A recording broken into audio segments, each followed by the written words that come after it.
Hello student, good morning. बेटा, आज हम लोग क्लास 6 एनसीईआरटी की बुक बसंत में पाठ 7 साथी हाथ बढ़ाना, जिसके कवि हैं साहिर लुधियानवी। इस कविता का भाव जानेंगे। साथी हाथ बढ़ाना, कवि कह रहे हैं साथी हाथ बढ़ाना, एक अकेला थक जाएगा मिलकर बोझ उठाना। साथी हाथ बढ़ाना, हम मेहनत वालों ने जब भी मिलकर कदम बढ़ाया, सागर ने रास्ता छोड़ा पर्वत ने शीश झुकाया। फौलादी हैं सीने अपने, फौलादी हैं बाहें, हम चाहें तो चट्टानों में पैदा कर दे राहें। साथी हाथ बढ़ाना। कवि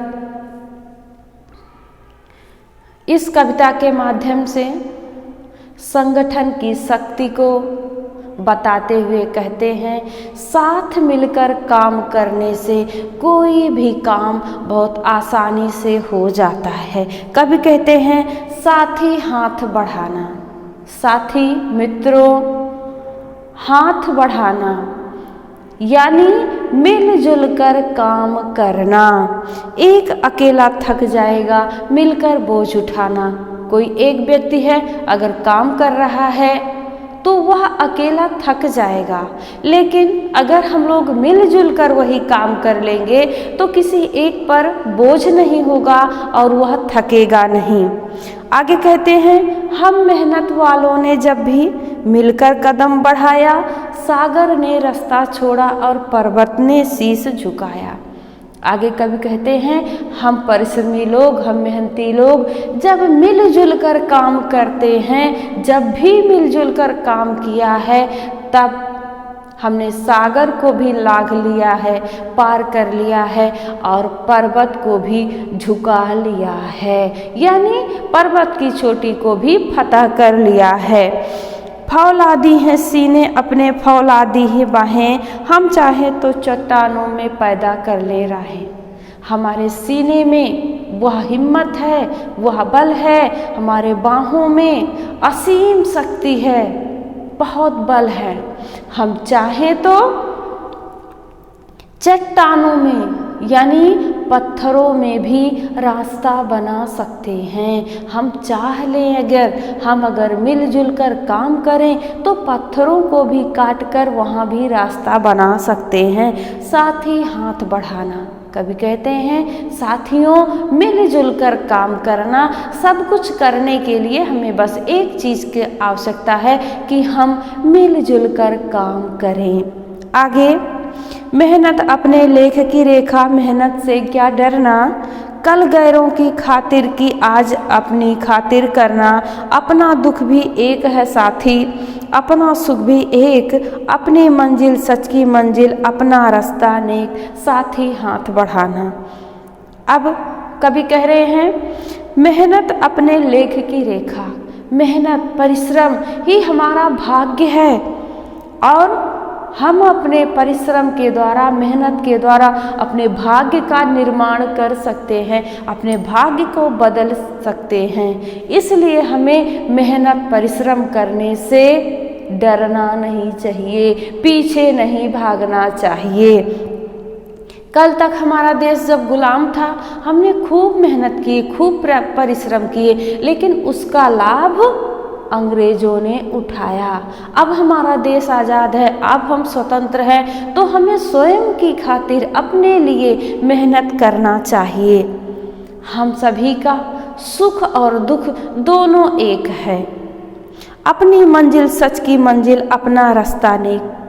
हमें अच्छे रास्ते के माध्यम से, नेक रास्ते के माध्यम से सत्य की मंजिल तक पहुंचना है और इसके लिए आवश्यकता है हमें मिलजुल कर काम करना चाहिए। देख रहे हैं ना, सभी लोग मिलजुल कर काम कर रहे हैं, तो ऐसे ही हमें मिलजुल कर काम करना चाहिए। आगे, एक से एक मिले तो कतरा बन जाता है दरिया, एक से एक मिले तो जर्रा बन जाता है सहरा। एक से एक मिले तो राई बन सकती है पर्वत, एक से एक मिले तो इंसान बस में कर ले किस्मत, साथ ही हाथ बढ़ाना। आगे कब कहते हैं, एक एक बूंद पानी मिलकर ही नदी बन जाती है। भाई थोड़ा थोड़ा तो जल इकट्ठा होता है और नदी की धारा के रूप में बहता है। तो कभी कह रहे हैं एक एक बूंद इकट्ठा होकर, एकत्रित होकर नदी बन जाती है। एक से एक मिले तो जर्रा बन जाता है सहरा, और एक एक कण मिलकर रेगिस्तान बन जाता है। सहरा यानी रेगिस्तान। एक से एक मिले तो राई बन सकती है पर्वत, और एक एक कण मिलकर राई की तरह, छोटे छोटे कण मिलकर पर्वत की तरह बन सकता है, पर्वत जितना बड़ा बन जाता है। एक से एक मिले तो इंसान बस में कर ले किस्मत।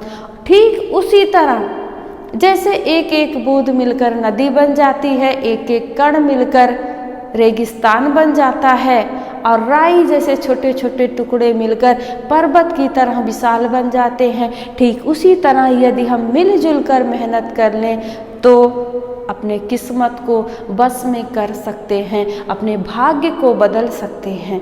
इन सभी को करने के लिए, सफलता पाने के लिए बस एक काम है, हमें मिलजुल कर काम करना चाहिए। ठीक, कविता आपने अच्छे से पढ़ लिया, भाव समझ में आ गया। अब प्रश्न देखते हैं। सागर ने रास्ता छोड़ा, पर्वत ने शीश झुकाया, साहिर ने ऐसा क्यों कहा। साहिर ने संगठन की शक्ति को, संगठन की शक्ति के महत्व को बताते हुए कहा है कि हमें संगठित होकर काम करना चाहिए। हम संगठित होकर काम करेंगे तो फिर सागर में भी रास्ता बना लेंगे और पर्वत को भी फतह कर लेंगे, पर्वत की ऊंची चोटी को भी लांघ जाएंगे। अगला प्रश्न है, गीत में सीने और बाहों को फौलादी क्यों कहा गया है। कोई भी इंसान अपने शक्ति के द्वारा, अपने बल के द्वारा आगे बढ़ सकता है। तो इसमें साहिर साहब ने सीने में असीम बल और भुजाओं में असीम शक्ति इसलिए कहा है कि हम अपने सीने और भुजाओं के बल के द्वारा बड़े से बड़ा काम संगठित होकर कर सकते हैं। तो ये दोनों प्रश्न हो गया। अब आशा है आप लोग कविता का भाव भी समझे होंगे और दोनों प्रश्नों का उत्तर भी आपको मिल गया होगा। अगले वीडियो में हम अगले चैप्टर के साथ उपस्थित होंगे। धन्यवाद।